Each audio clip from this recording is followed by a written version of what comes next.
I boo-hooed. I said, oh, the club put me in there. No. I put myself in there. I did what I had to do as a Hell's Angel.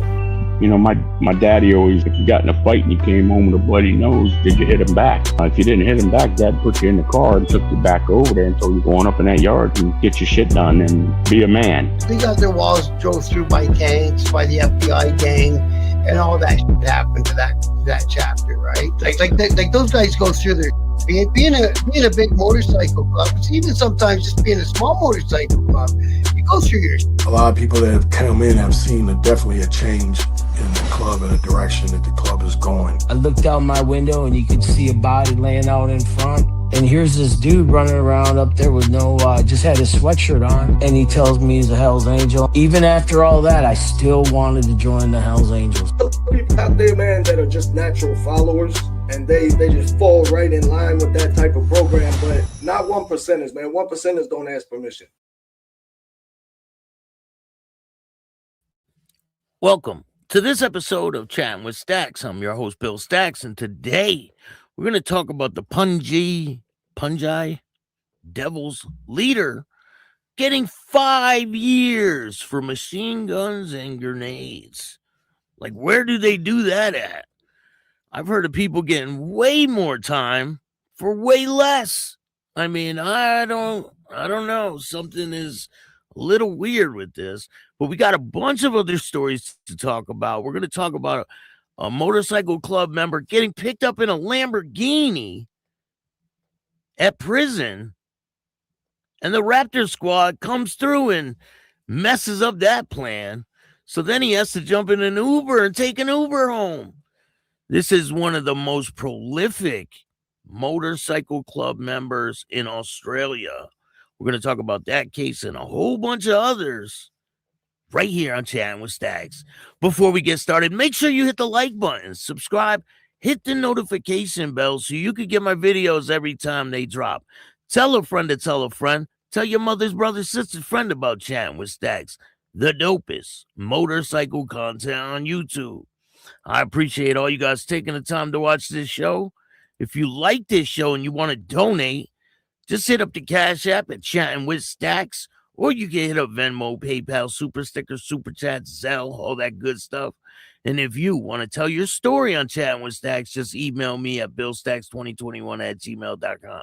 I got some amazing interviews. Some of them are already done, and some more are on the way. But I've secured some pretty incredible interviews, and I want to thank all the people that made that happen.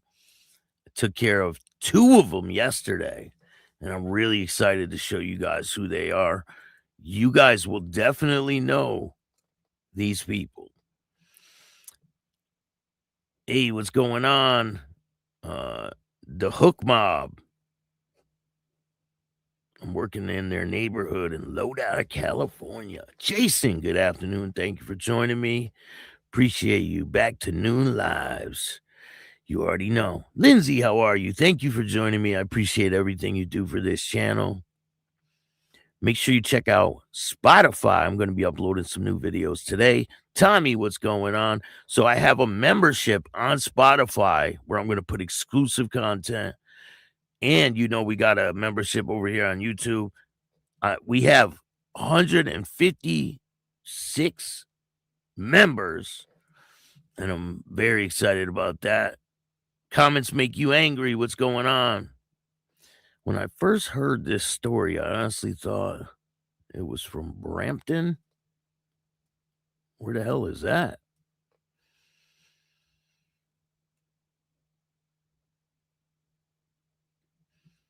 The Copes, how you doing? Hold on. Rumble slap handle.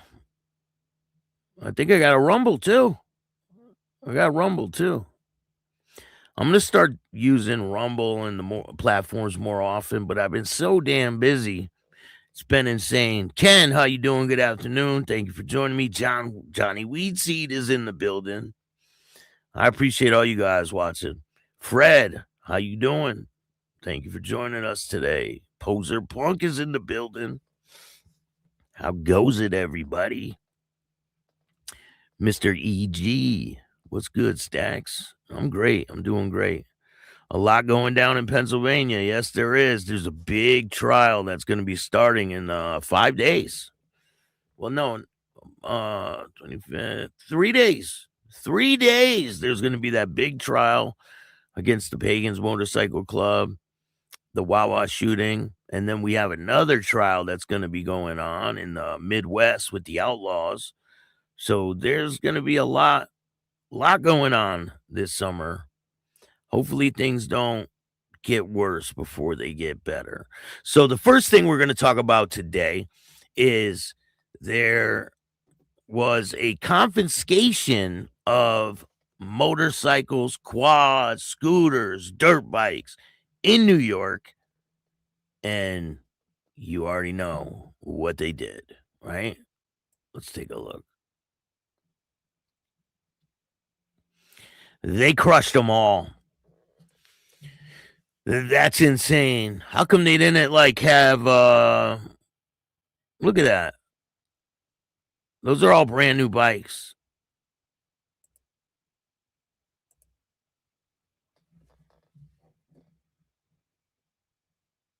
Last year. Now let's be clear. So far this year, I know. Why wouldn't you NYPD donate them or seized sell them over or something? 5,700 illegal mopeds and scooters, up nearly 10% from the same time last year. Now, let's be clear about something. Simply owning one of these vehicles is not necessarily illegal. But many of the illegal mopeds and scooters that we seize are unregistered, uninsured, or carrying fake or altered plates. When that happens, the NYPD has the authority to seize them. And that is exactly what we have been doing en masse. Because what we are dealing with here goes well beyond traffic enforcement. These illegal mopeds and scooters have become a persistent public safety issue across the city and are often used in the commission of a crime. So 5,700, huh? That's a lot. That is a lot. She looks like a... she looks like a little, a wretched one. But yeah, they crushed all those bikes. Can you believe that? And you would think they would have a police auction or something like that. Nope. They crush them all. I mean, it's insane. So one of the trials is going to be this one. I mean, they're just going off one by one. Boom, boom, boom. So there's only 5 people left to go to trial, and we'll see what happens. Trial starts on the 17th of May, and I believe Lawless might be testifying against the others, but we'll see what happens. Crazy situation. There's a lot of trials that are going to be going on, and I will keep you guys in the loop on what's going on. So first we're going to talk about Ice Pick. So the Italian authorities court has ordered a new extradition hearing for Dave Tremel from the Blood Family Mafia. The Italian court has ordered a new extradition hearing for Dave Tremel, who has been Canada's most wanted fugitive until his 2025 arrest. If you guys remember, he is the one who was leading the war against the Hells Angels and the street gang, and it got pretty crazy. They were torturing members and insane. So Tremel's lawyer says her client successfully appealed an extradition order to Canada. They say Tremel will remain detained inside Rome. So why is he being detained inside Rome then? While the extradition proceedings continue, Tremel is accused of being the key figure in the Blood Family Mafia, the Quebec criminal network that led a violent drug trafficking turf war in Quebec City and eastern Quebec against the Hells Angels. He was arrested in Italy in 2025 after more than 600 days on the run, and that's a long time. Following a trip from Quebec City police to Italian authorities, the Bolo program operated by a Canadian partnership in Canada's police forces had listed Tremel as the #1 most wanted criminal. So what do you guys think's going to happen? Obviously, he's going to end up getting extradited, right? Eventually.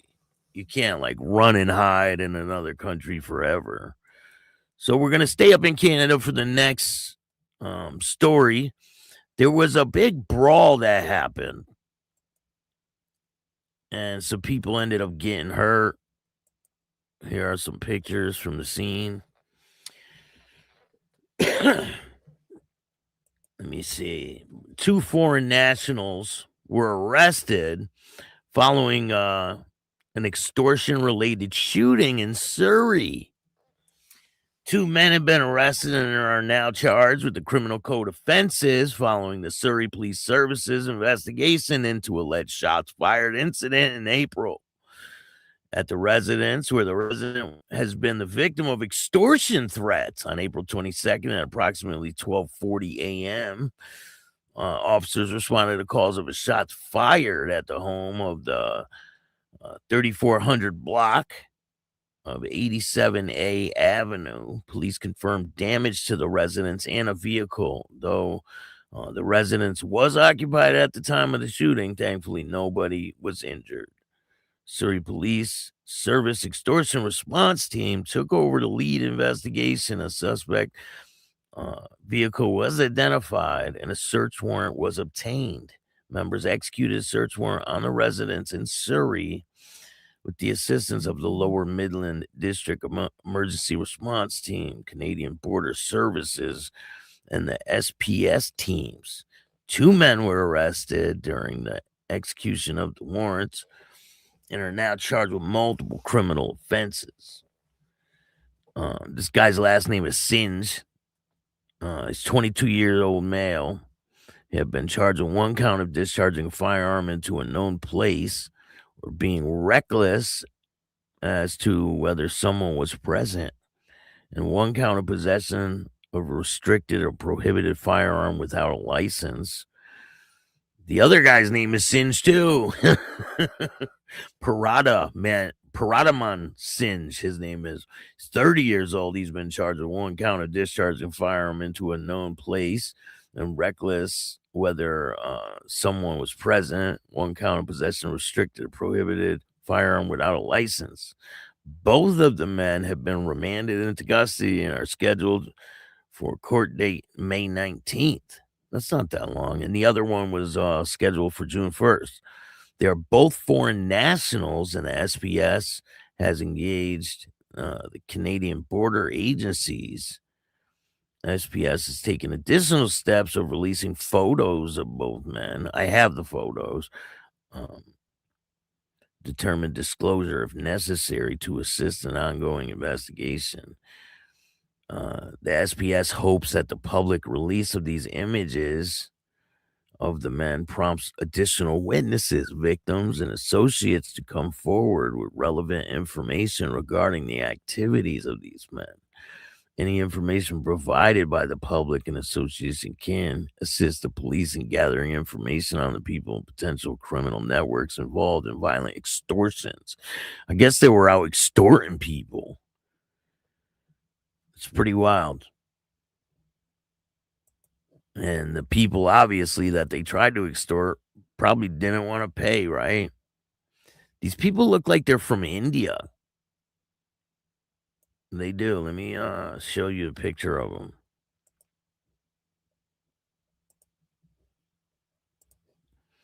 So these are the 2 foreign nationals.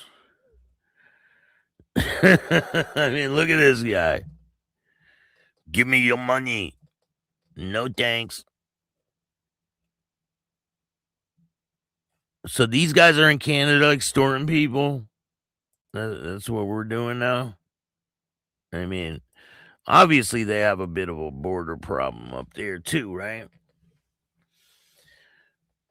Apparently, the liberals not down here in the U.S. think that anybody can go anywhere they want, right? Borders don't matter. You can just go wherever you want. No, it don't work like that. Mike Ball, Insane Wheels, is in the building. What's going on, man? Thank you for joining me today. Hey, Ghost Guardian, how you doing? Christopher, what's good, man? Who else we got in the building, man? You see this new virus, right? They're coming up with a new vaccine. No thanks. That's TMC. What's good? Thank you for joining me. Good morning, Ghost Eagle Guardian. South Louisiana in the house.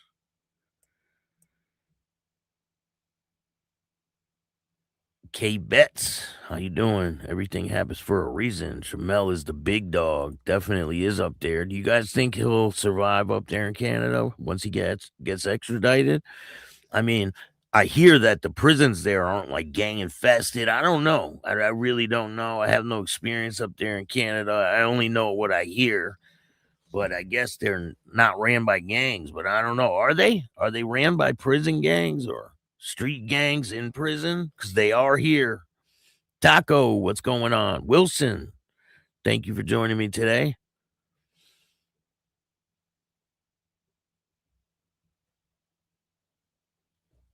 Something's definitely going on with this case, though. The big one that we're going to talk about. Yeah, they're not poking me. Hey, the Gymster, what's going on? His interview will be dropping tonight, where he talks about the twin outlaw dingleberries. So stay tuned for that. Should be a good one. You guys don't want to miss it. It's pretty funny, too. Now, if those two guys I just showed you tried to extort you, would you give up your money for them? I don't think I would. I think I'd be like, get the fuck out of here, man. Dudes get 5 years for grenades and machine guns and switches. You know how much time you get for one switch? So some kid in the hood, right? Say some young African-American kid gets caught with a switch. How long do you think he's going to do in prison? And this guy got caught with like 10 of them. And machine guns on top of it. And grenades. And he got 5 years. The math ain't mathing. I used to have a pit bull named Money. Get him, Money. Never got COVID, and guess what? I never got the COVID. And guess what? I never got COVID. Won't be doing any vaccines. I mean, it's just crazy. I don't know what they're trying to do. It's insane. So the next story we're going to talk about is coming out of Australia. So this guy is a pretty prominent figure, right? Him and his brother were in, I think it was either a gym or a restaurant. They got ambushed. His brother ended up getting killed. He is the leader of the Comancheros. There's a split in the Comancheros right now in Australia. Big things going on out there. But he was hit in this assassination attempt. His name's Tarek. And he was picked up last year around October. And he was getting out today or yesterday morning. I believe it was yesterday morning. He was getting out yesterday morning when his friend pulled up in a Lamborghini. And we're going to show you what happened.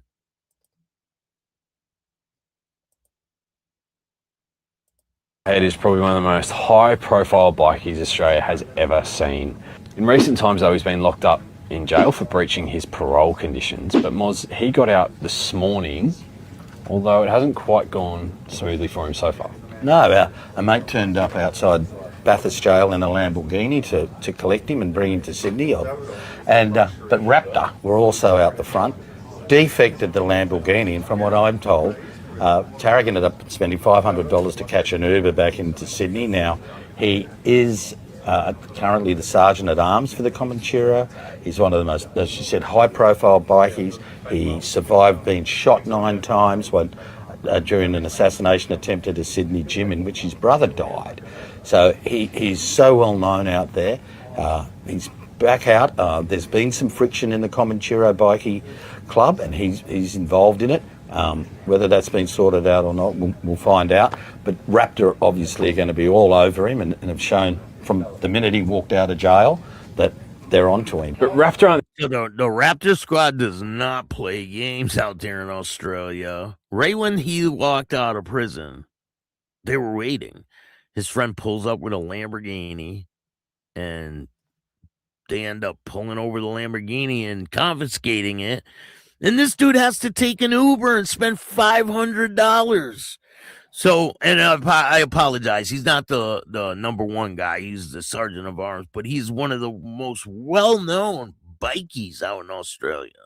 the only ones keen to talk to Tarek Zahed. Victoria Police also want to have a chat with him. In fact, I think they've got an arrest warrant out for him over a few incidents outside a popular nightclub in Melbourne called the Love Machine Lodge. Yeah, that's right. And there's vision of it, and it's done the rounds. And yeah, he wanted down there, I think, to be spoken about that. Yeah, so obviously at some point with an arrest warrant out for him, he's probably going to end up down there answering their questions. But today, I'm sure he's probably pretty happy to be out of jail. Yes. So what do you guys think of that? Tried to get picked up in a Lamborghini and they foiled his plans. It's crazy. Sucks for him.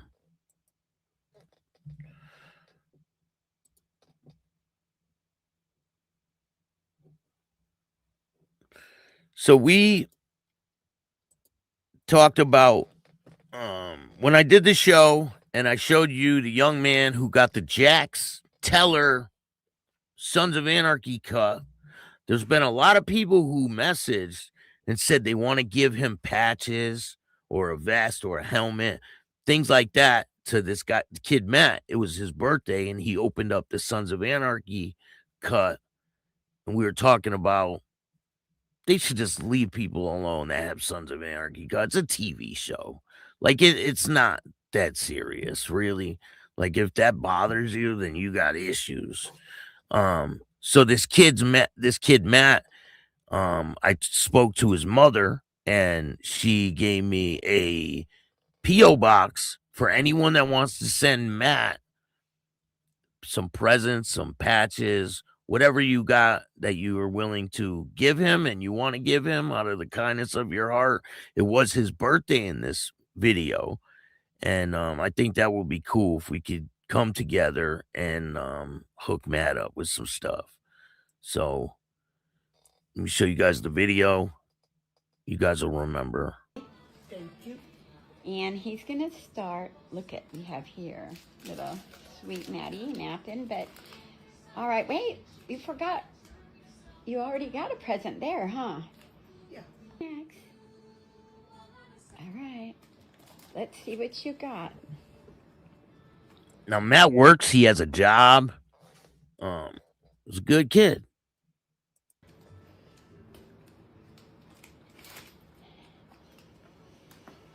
He's already got balloons today. Someone sent him donuts, coffee, money. Oh, what could it be?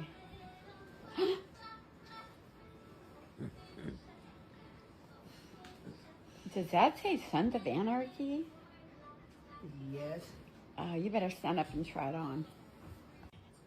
What do you guys think? He is the president, the men of mayhem. Yeah. Turn around, let's see the back. Mm-hmm.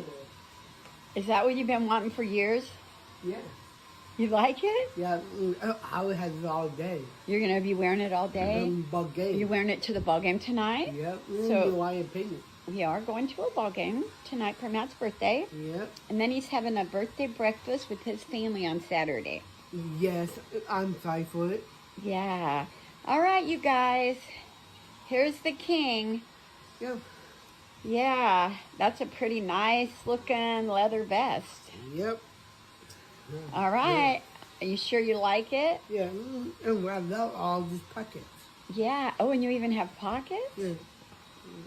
Is this Oh, you got. Oh, I like when a jacket has lots of pockets. Oh, you love pockets, are you? I do love pockets. Yeah. Who doesn't like a good pocket? Yeah. All right. Well, happy birthday. Thanks, Mom. He's a happy kid. So if you guys want to send anything to Matt, I'll give you guys the P.O. box, and you could make Matt's birthday even more special. You know what I'm saying?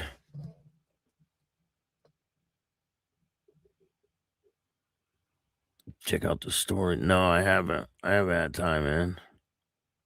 Nobody better mess with that kid, man, with that cut on. I mean, it's not that serious, right? We got 38 people watching. Hit that like button. So there are a lot of people who commented that said they wanted to send him patches and stuff like that, stickers and things like that. So if you want to send him anything, hit me up in the comments and I will send you the P.O. box to send Matt anything you want to send him. And I'm going to work on getting Matt on the show. We're going to talk about his cut. You got COVID, almost killed you. I had it a couple times. It was terrible, man. COVID's pretty bad. It is. So we got some other things to talk about today. Let's see here.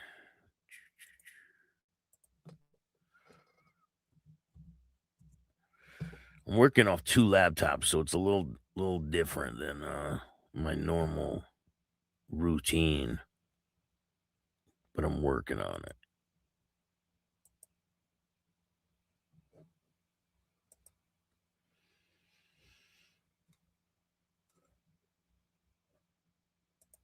All right, so this is coming out of Springfield, Massachusetts. If you guys don't know who this guy is, there was a post yesterday, but they fucked up pretty royally. They put up Ralphie Santinello's picture instead of this guy. This is the real picture they should have had up. A convicted Western Massachusetts alleged gangster with long-standing ties to organized crime is back behind bars after prosecutors accused him of committing larceny while violating court-ordered restrictions tied to his criminal past. According to Mass Live, the defendant is Louis the Shoe Santos of Longmeadow. He had previously been banned by a judge from staying at his parents' Longmeadow home because repeated legal troubles and ongoing concerns surrounding his criminal activity. Authorities say Santos was recently arrested again after investigators linked him to an alleged theft case and has now landed him back in court. Santos has been a well-known figure in Western Massachusetts organized crime circle for years and has previously been connected to the gambling operations and other underworld activities tied to Springfield faction of the Genovese crime family. Records show he has a lengthy criminal history and has kept him under scrutiny from both local and federal investigators. Prosecutors allege the latest incident involves stolen property and may also represent a direct violation of his previous court orders imposed after earlier convictions. Officials have not publicly released every detail connected to the alleged larceny, but the case has already realigned public attention because of Santos' notorious reputation in the region. The arrest has sparked renewed discussion across Massachusetts about repeat offenders who continue presence of organized crime figures operating in the area decades after the mob crackdowns. Residents familiar with Springfield area underworld recognize Santos' name immediately due to his long criminal history and past law enforcement investigations. Prosecutors are expected to pursue the case aggressively as Santos faces additional court proceedings connected to the new allegations. If convicted, the latest charges could potentially result in further penalties tied not only to the alleged theft itself, but also to violating the conditions previously ordered by the court. So I'll bring you guys more information as it becomes available.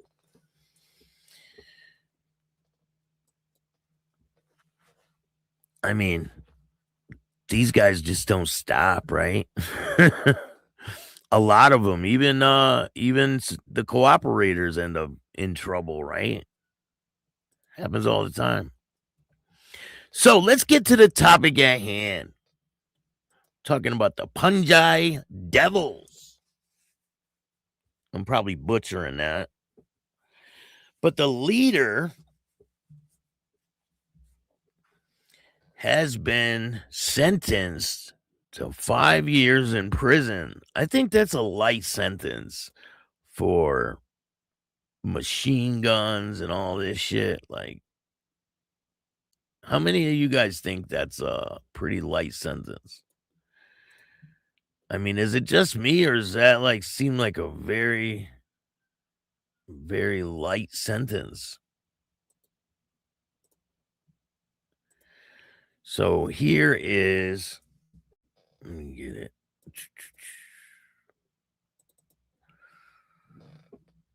This dude was selling machine guns and grenades, and here is a conversation that allegedly the police have between him and someone else. So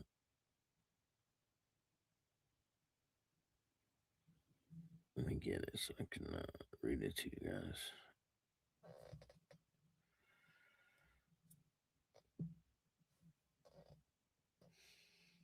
So it says, for sure, do 6 of them, 4 little ones and 2 full size, and 3 switches for them.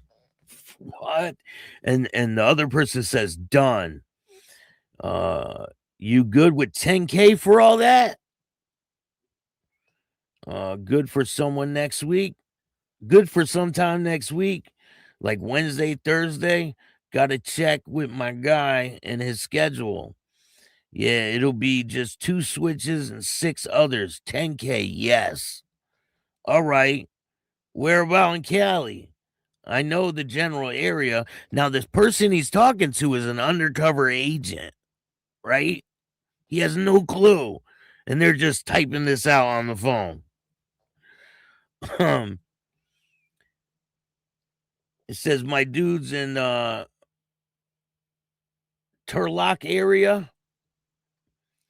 We good, but I'll be somewhere in Stockton. And the dude says for sure. So they had no idea that they were talking to an undercover police officer, right? And things just didn't work out for these guys. So the founder of the Punjabi Devils outlaw biker gang who tried to flee to India learns his fate after massive bust. So he tried to leave the country. He didn't want to go to prison for 5 years. He was like, fuck that shit. The founder of the outlaw motorcycle gang, the Punai Devils, will spend the next 5 years behind bars following a massive illegal firearms bust in the Central Valley. We're just going to call him Singe. 27 years old, was sentenced Monday to the U.S. District Judge 5 years and 4 months in prison for unlawful dealing of firearms, unlawful possession of a machine gun, the U.S. Attorney's Office in the Eastern District of California announced. Singe, the boss of the Stockton-based biker gang associated with the Hells Angels. And he tried to flee the country before he could even be brought into court.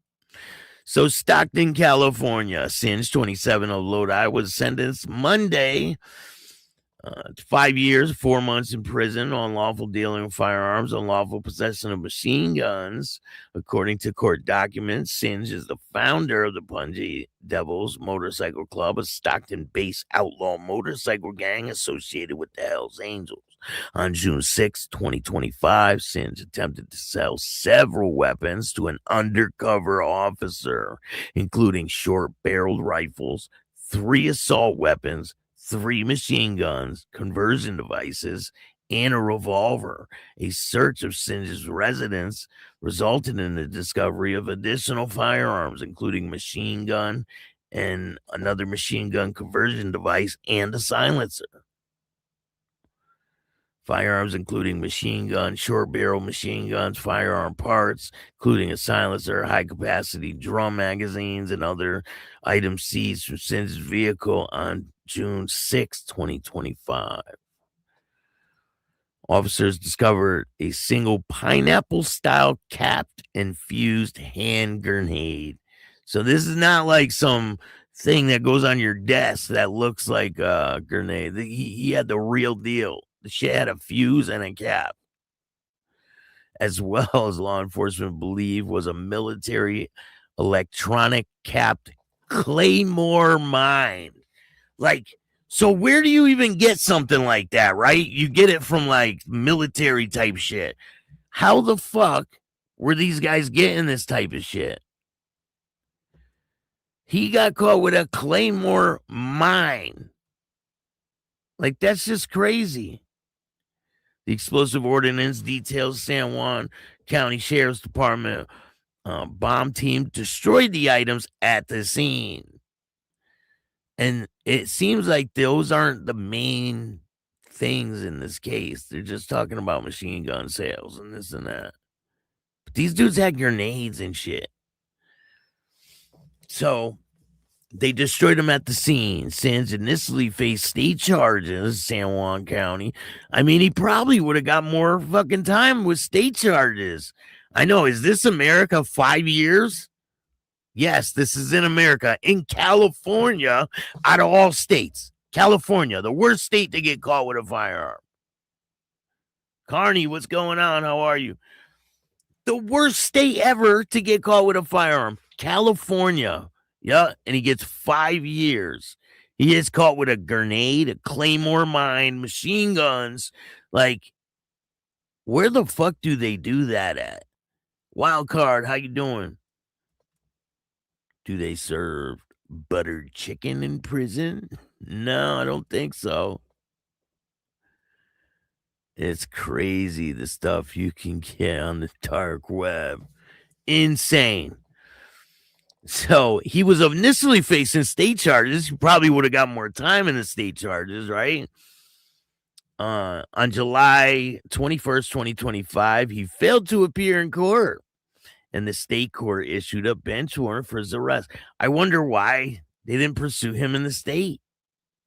So on July 23rd, 2025, the FBI received an alert from the U.S. Customs and Border Protection that Singh had booked a ticket to India and was scheduled to depart from San Francisco International Airport July 26th. So they had 3 days to catch him. Maybe gave up the supplier of the grenade. Maybe. I mean, they're not, it seems like they're not making the grenade and the Claymore mine a big deal. You know, it seems like that's like they're making it small. So something is fishy with all of this. There's no way in hell. I don't care if you got the squeakiest, cleanest record ever. And another question I have, are they going to deport him after he serves his sentence? Right? He was on his way to India. He wanted to go there. So maybe they could just make that happen after he's done serving his time. Usually that's how it happens, right? If someone commits a crime, they have to serve all their sentence. I had a friend from South Korea. Shout out to Song. He had a drug problem at the time, and he was out taking purses from old ladies, and he got caught. He got out on bond, and he had an argument with a animal control officer, and they end up violating his conditions, right? They put him in prison. So I end up going to prison, and I see him in there, and I'm like, damn, man, what's going on with you? He's like, I'm getting deported back to South Korea. And he was never there. He never been there. He was born here. But they deported him. But he had to serve all his time before he left. Some of these cases, I don't think that they are sending them back. I think they're sending them back before they even do their sentence, right? Or are they making them do their sentence here? I know they're making this dude do it, but I don't know if they're making him leave after. They would have said it if they were gonna, right? So he booked a ticket to India and he's scheduled to depart on July 26th. On that day, officers located and arrested him at the airport before he could flee. He remains in federal custody since then. This case was a product of investigation with blah, blah, blah. Federal Bureau of Investigations and all these other fucking agencies. But something ain't adding up here. I don't care what anyone says. You're not getting 5 years for a fucking grenade, a claymore mine, and multiple machine guns you're selling to a fucking you're selling them on the low, and that's all you're gonna get. Something ain't adding up with this whole case. What do you guys think? Do you think this is normal shit? I'm not buying it. So in another story, Daddy Dave of Street Outlaws was arrested on a stalking charge in Bath. This is out of New York, Bath, New York. Daddy Dave, known for the street racing reality TV show Street Outlaws, has been arrested on stalking charges in Bath, New York.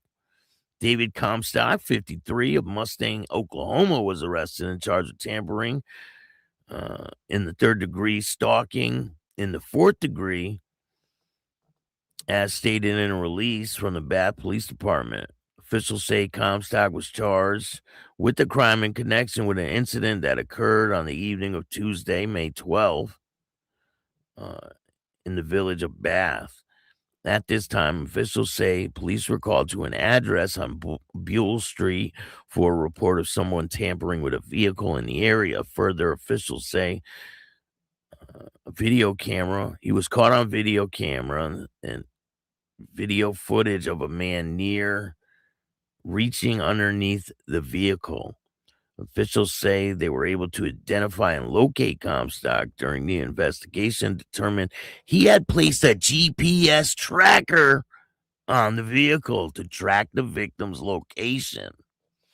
As a result, officials say Comstock was charged and taken into custody at the Steuben County Jail for further processing. Officials say an order of protection was also issued for the victim. Comstock, a.k.a. Daddy Dave, is known for his involvement in the Discovery Channel's Street Outlaws, a reality show that details the world of street racing in Oklahoma. So what the hell is he doing in New York? It don't make sense.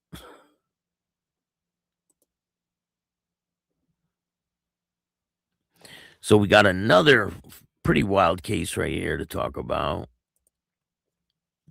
A Richmond man dies after hitting a deer on his motorcycle. You know, this shit happens every year, right? Kansas City, Missouri, a Richmond, Missouri man has died Wednesday morning after he hit a deer on his motorcycle. According to Missouri State Highway Patrol, at around 4:30 a.m. Wednesday, a 63-year-old man was driving a Yamaha motorcycle westbound on MO10 west of Rabbit Farm Road when he hit a deer in the roadway. Maybe it was already hit by another vehicle. Could be, right? The Highway Patrol crash logs say that the man was ejected from the motorcycle and taken to Liberty Hospital by emergency responders, where he later died from his injuries just after 7 a.m. Authorities have not released the man's name. This is the 20th fatal crash and the 21st fatality this year. Wow. And it's only May 14th, and they already had 21 deaths on the highway. That's insane. Be careful when you're out there riding. I appreciate all you guys taking the time to watch this show. Stay tuned because a lot of dope shows are going to be dropping. Join the membership if you want to see them first. Thank you guys. I hope you have a great day. If you like this show, hit the like button, subscribe, hit the notification bell so you can get my videos every time they drop. Tell a friend to tell a friend. Tell your mother's brother, sister, friend about Chattin With Staxx, the dopest motorcycle content on YouTube. If you don't like the show, too fucking bad. Start your own podcast. I appreciate all you guys. And remember, don't be a bitch.